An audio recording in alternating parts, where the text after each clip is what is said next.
নমস্কাৰ আপোনালোক সকলোকে পুনৰবাৰ স্বাগতম জনাইছো মই মজিদ বন্ধুসকল পলকতা চামক আজি সন্ধিয়াৰ 7টা গুৰুত্বপূৰ্ণ খবৰ প্ৰথমটো খবৰ অভিনেতা সলমান খানক হত্যাৰ ষড়যন্ত্ৰ অভিনেতা সলমান খানৰ বাসগৃহলৈ লক্ষ্য কৰি তিনি জাইকৈ গুলি নিক্ষেপ দুৰ্বৃত্তৰ আজি পুৱাৰ ভাগত সংঘটিত হৈছে ভয়ংকৰ ঘটনা অভিনেতা সলমান খানৰ বাসগৃহৰ সন্মুখত গুলিচালনা আজি পুৱাই তিনি জাইকৈ গুলিচালনা সলমান খানৰ বাসগৃহৰ সন্মুখত অভিনেতা গৰাকীৰ বান্দাস্থিত বাসগৃহ গেলেক্সিত চেপা উত্তেজনা আৰু এই গুলিচালনাৰ সময়ত বাসগৃহৰ ভিতৰতে আছিল অভিনেতা গৰাকী আৰু তাৰ পিছতে বৃদ্ধি কৰা হৈছে অভিনেতা গৰাকীৰ নিৰাপত্তাৰক্ষী বাইকত অহা দুই দুৰ্বৃত্তই চলাইছিল গুলি আৰু ঘটনাস্থলীত ইতিমধ্যে উপস্থিত হৈছে ক্ৰাইম ব্ৰাঞ্চ আৰু আৰম্ভ কৰিছে তদন্ত পৰৱৰ্তী খবৰ বিশ্বত তৃতীয় বিশ্বযুদ্ধৰ উকমুকনি বিশ্বত আৰম্ভ হৈ গ'ল আন এখন ভয়ংকৰ যুদ্ধ এইবাৰ ইজৰাইলৰ ওপৰত ভয়ংকৰ আক্ৰমণ চলাইছে ইৰাণে প্ৰায় 200টা ড্ৰোনেৰে ভয়ংকৰ আক্ৰমণ চলাইছে ইৰাণে আৰু এই যুদ্ধৰ প্ৰভাৱ পৰিব পাৰে অসম তথা উত্তৰ পূবত এই যুদ্ধত চীনে হস্তক্ষেপ কৰাৰ লগে লগে বিপদত পৰিব পাৰে ভাৰত চাৱাহক ইৰাণ ইজৰাইল যুদ্ধৰ শেহতীয়া আপডেট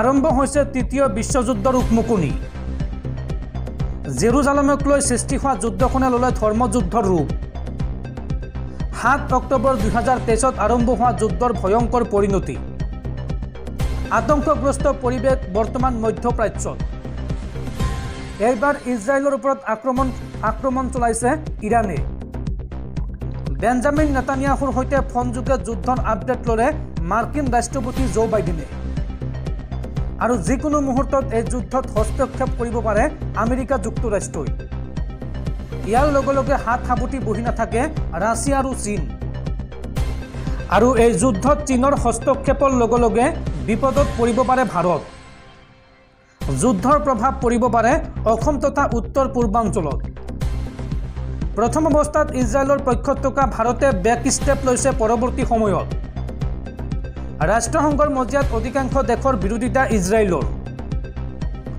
আৰু এই মুহূৰ্তত বিশ্বৰ 57খন ইছলামিক ৰাষ্ট্ৰই বাৰে বাৰে কৰিছে বৈঠক এতিয়া চাৰিও দিশৰ পৰা বিপদত পৰিছে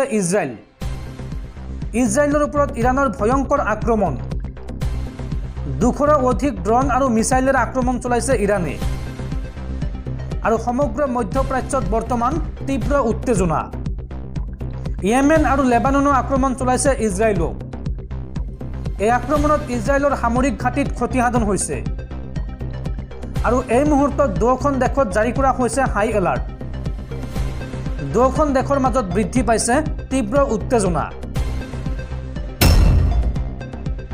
পৰৱৰ্তী খবৰ বিজেপিয়ে প্ৰকাশ কৰিলে 2024 লোকসভা নিৰ্বাচনৰ নিৰ্বাচনী ইস্তাহাৰ আৰু বিজেপিৰ নিৰ্বাচনী ইস্তাহাৰত কি আছে চাও আহক 370খন আসন লাভৰ আশা কৰা বিজেপিয়ে লোকসভা নিৰ্বাচনৰ বাবে পূৰ্ণগতিত প্ৰচাৰ চলাই আছে আৰু এনে সময়তে দলটোৱে দেওবাৰে প্ৰকাশ কৰিলে লোকসভা নিৰ্বাচনৰ ইস্তাহাৰত ইউনিফৰ্ম চিভিল কোড চমুকৈ ইউচিচি আৰু এক ৰাষ্ট্ৰ এক ভোটৰ অংগীকাৰ কৰা হৈছে বিজেপিৰ ইস্তাহাৰত সংঘৰ দীৰ্ঘদিনীয়া কাৰ্যসূচী পূৰণ কৰাৰ প্ৰতিশ্ৰুতিও দিয়া হৈছে দেওবাৰে দলটোৰ নিৰ্বাচনী ইস্তাহাৰ মুকলি কৰি প্ৰধানমন্ত্ৰী মোদীয়ে কয় যে বিজেপিয়ে বিশ্বাস কৰে সমগ্ৰ দেশতে এক অভিন্ন নাগৰিক বিধি ৰূপায়ণ কৰাটো প্ৰয়োজন ৰাম মন্দিৰ নিৰ্মাণ অনুচ্ছেদ 370 বাতিল কৰা আৰু অভিন্ন নাগৰিক সংহিতা পৰিৱৰ্তন বিজেপিৰ কৰিবলগীয়া কামসমূহৰ ভিতৰত বিশেষ কাম আছিল বুলিও দলটোৱে প্ৰকাশ কৰিছে বিজেপি আৰু সংঘ পৰিয়ালৰ 3টা দীৰ্ঘদিনীয়া কাৰ্যসূচীৰ 2টা ইতিমধ্যে পূৰণ কৰা হৈছে এতিয়া বাকী আছে ইউনিফৰ্ম চিভিল কোড সমগ্ৰ দেশতে ৰূপায়ণ কৰা বিজেপিয়ে স্পষ্ট কৰি দিছে যে এখন ৰাষ্ট্ৰ দুখন পতাকা দুখন আইন থাকিব নোৱাৰে এয়া দীৰ্ঘদিন ধৰি বিজেপিৰ সংকল্প ইয়াক পূৰণ কৰিবলৈ গেৰুৱা দলে ইতিমধ্যে বিজেপি শাসিত বিভিন্ন ৰাজ্যত স্থানীয় পৰ্যায়ত অভিন্ন নাগৰিক সংহিতা কাৰ্যকৰী কৰাৰ প্ৰক্ৰিয়া আৰম্ভ কৰিছে মোদীয়ে কয় যে তেওঁ কেন্দ্ৰীয় পৰ্যায়ত এয়া ৰূপায়ণ কৰাৰ বিষয়ে চিন্তা কৰিব এক দেশ এক নিৰ্বাচন বিজেপিৰ প্ৰধান অংগীকাৰ বুলি মোদীয়ে কয় কেন্দ্ৰীয় চৰকাৰে ইতিমধ্যে এক ৰাষ্ট্ৰ এক নিৰ্বাচনৰ বাবে এখন সমিতি গঠন কৰিছে। বিজেপিৰ লক্ষ্য হৈছে 2029 চনৰ ভিতৰত সকলো ৰাজ্যতে লোকসভা আৰু বিধানসভা নিৰ্বাচন একেলগে অনুষ্ঠিত কৰা। আৰু সেই প্ৰতিশ্ৰুতি আজি মুকলি কৰা দলটোৰ ইস্তাহাৰতো উল্লেখ কৰা হৈছে। ইস্তাহাৰত কোৱা হৈছে যে আমি এক ৰাষ্ট্ৰ এক নিৰ্বাচনৰ ধাৰণাটো বাস্তৱত পৰিণত কৰিবলৈ সকলো প্ৰচেষ্টা কৰিম। এই কথা ঘোষণা কৰা হৈছে বিজেপিৰ নিৰ্বাচনী ইস্তাহাৰত। বিজেপিৰ সূত্ৰই দাবী কৰিছে যে বিজেপিয়ে 2024 চনত প্ৰত্যক্ষ ধৰ্মীয় মেৰুকৰণ এৰাই চলিবলৈ চেষ্টা কৰি আছে, যাতে মোদীৰ ভাৱমূৰ্তি জনসাধাৰণৰ মাজত অক্ষুণ্ণ থাকে। বিজেপিয়ে ৰাম মন্দিৰৰ দৰে পোনপটীয়াকৈ কাশী মথুৰা মন্দিৰ নিৰ্মাণৰ বিষয়টো এইবাৰ এৰাই চলিছে। দৰাচলতে বিজেপিয়ে ভাবে যে ৰাম মন্দিৰ নিৰ্মাণৰ পিছত হিন্দুত্বৰ বতাহ বলিব। সেয়েহে নিৰ্বাচনী ইস্তাহাৰত পোনপটীয়াকৈ আন কোনো মন্দিৰ নিৰ্মাণৰ কথা উল্লেখ কৰা পৰিলক্ষিত হোৱা নাই। একে সময়তে প্ৰধানমন্ত্ৰী মোদীয়ে কয় যে দুৰ্নীতিৰ বিৰুদ্ধে যুঁজ অব্যাহত থাকিব। দুৰ্নীতিৰ প্ৰসংগত মোদীয়ে কয় যে বিজেপিয়ে দেশৰ স্বাৰ্থত ডাঙৰ আৰু কঠোৰ সিদ্ধান্ত লোৱাৰ পৰা আঁতৰি নাথাকিব। বন্ধুসকল, তাৰপিছত 4 নম্বৰ খবৰটো জনোৱাৰ আগতে আপোনালৈ এটা সৰু ৰিকুৱেষ্ট, যদি তেওঁলোকে এইটো ভিডিঅ'ত লাইক কৰা নাই তেন্তে প্লিজ এটা লাইক কৰি দিয়ক। আৰু এনেকুৱা ধৰণৰ নতুন নতুন ভিডিঅ' পাবলৈ চেনেলটো ছাবস্ক্ৰাইব কৰি কাষত থকা বেল আইকনটো প্ৰেছ কৰি ৰাখক। পৰৱৰ্তী খবৰ, 2026ত অসমত হ'ব আম আদমি পাৰ্টিৰ চৰকাৰ। অসমত নিৰ্বাচনী প্ৰচাৰ চলাই এই মন্তব্য পাঞ্জাৱৰ মুখ্যমন্ত্ৰী ভগৱন্ত মানৰ। আপোনালোকে মোৰ কথা লিখি ৰাখক। মই কৈছোঁ 2026 চনৰ এপ্ৰিল মাহত অসমত আম আদমি পাৰ্টিয়ে চৰকাৰ গঠন কৰিব। আজি বিশ্বনাথ চাৰিআলিত আম আদমি পাৰ্টিৰ প্ৰাৰ্থী ঋষিৰাজ কন্দিন্যৰ নিৰ্বাচনী প্ৰচাৰৰ উদ্দেশ্যে আয়োজিত এক বিশাল ৰোড শ্ব'ত অংশগ্ৰহণৰ অন্তত সংবাদ মাধ্যমৰ সৈতে মত বিনিময় কৰি এনেদৰে মন্তব্য কৰে পাঞ্জাৱৰ মুখ্যমন্ত্ৰী ভগৱন্ত মানে। দলৰ শোণিতপুৰ লোকসভা সমষ্টিৰ প্ৰাৰ্থীগৰাকীৰ হকে নিৰ্বাচনী প্ৰচাৰ চলাবলৈ অহা মুখ্যমন্ত্ৰী মানে তেওঁৰ অসম ভ্ৰমণৰ দ্বিতীয় দিনতো অসম চৰকাৰে ৰাজ্যখনৰ 8,000 চৰকাৰী স্কুল বন্ধ কৰাৰ বিৰুদ্ধে সৰব হোৱা পৰিলক্ষিত হয়। সংবাদ মাধ্যমৰ সৈতে মত বিনিময় কৰি তেওঁ কয় যে অসমৰ মুখ্যমন্ত্ৰীৰ পত্নীয়ে ব্যক্তিগত খণ্ডৰ স্কুল আৰম্ভ কৰিছে। যি ৰাজ্যৰ মুখ্যমন্ত্ৰীৰ পত্নীয়ে ব্যক্তিগত খণ্ডৰ স্কুল খোলে সেই ৰাজ্যত চৰকাৰী স্কুল বন্ধ হ'বই। মুখ্যমন্ত্ৰী ডক্টৰ হিমন্ত বিশ্ব শৰ্মাক আক্ৰমণক লক্ষ্য কৰি তেওঁ কয় যে কংগ্ৰেছ চৰকাৰৰ আমলত বৰ্তমানৰ মুখ্যমন্ত্ৰীগৰাকী অসমৰ শিক্ষা আৰু স্বাস্থ্য বিভাগৰ মন্ত্ৰী আছিল। তেওঁৰ যদি সদিচ্ছা থাকিলেহেঁতেন তেতিয়াই অসমৰ শিক্ষানুষ্ঠান আৰু স্বাস্থ্য কেন্দ্ৰসমূহৰ অৱস্থা তেতিয়াই দিল্লী আৰু পাঞ্জাৱৰ দৰে কৰিব পাৰিলেহেঁতেন। অসমৰ মানুহে যিকোনো ৰোগৰ উন্নত চিকিৎসা লাভৰ বাবে চণ্ডীগড় অথবা দিল্লীলৈ দৌৰি যাব নালাগিলেহেঁতেন।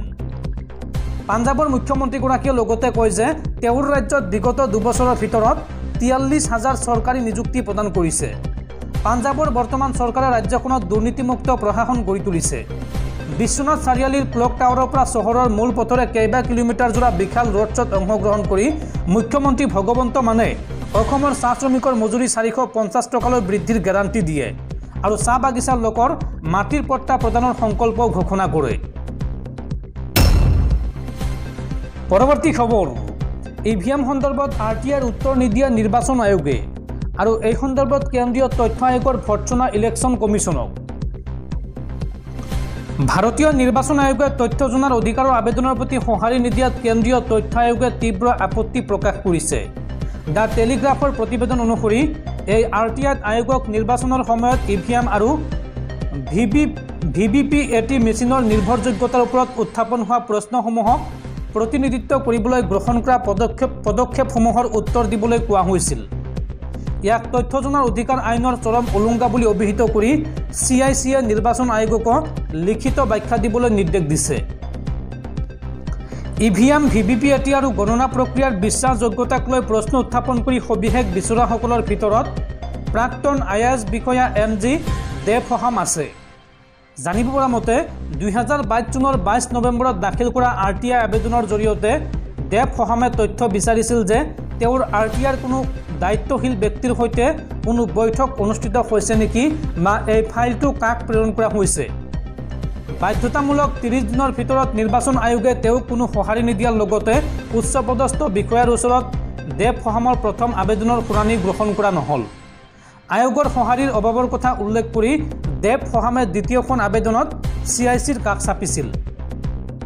তদুপৰি 30 দিনৰ ভিতৰত RTIৰ আবেদনৰ পইণ্ট ভিত্তিক উত্তৰ দিবলৈ নিৰ্বাচন আয়োগক এই সন্দৰ্ভত নিৰ্দেশ দিছে কেন্দ্ৰীয় তথ্য আয়োগে।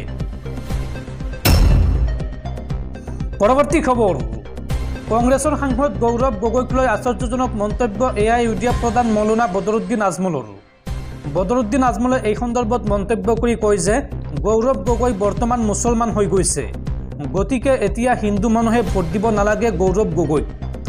আওপকীয়াকৈ বিজেপিক মুকলিভাৱে সমৰ্থন কৰিছে এইবাৰ বদৰুদ্দিন আজমলে।